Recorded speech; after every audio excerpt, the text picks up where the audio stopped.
Friends, ladies and gentlemen, good day everyone. Welcome once again to our daily Bible study through the YouTube of the Balbido Evangelistic Ministry. We will continue our Q&A, but this time we are going to devote our concentration to the doctrine of pneumatology.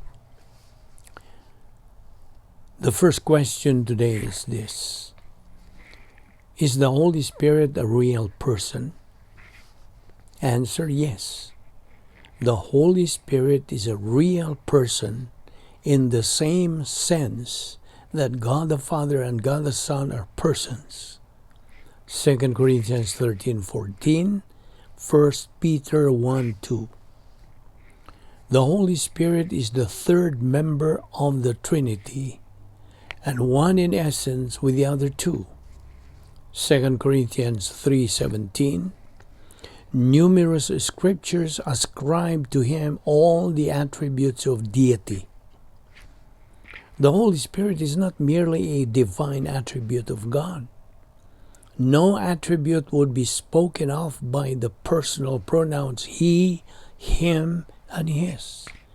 Nor could an attribute guide you into all truth, John 16:13-15, or restore and give life, Genesis 1:2, Job 22 verse 4. The next question: is the Holy Spirit deity? The answer is yes. The Holy Spirit is deity. Those who reject the concept of the Trinity always seek to reduce the Holy Spirit to nothing more than an influence, just as they try to lower the Son to mere man. The incorporeality of the Spirit does not make him any less a personality than it does the Father, who is equally invisible.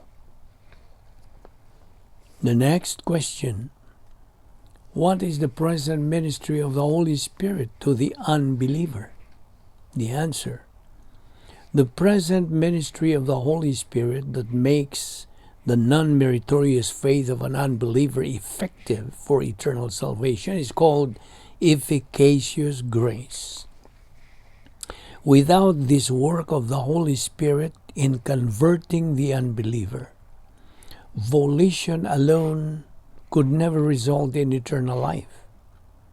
When the unbeliever hears the gospel, he is spiritually dead.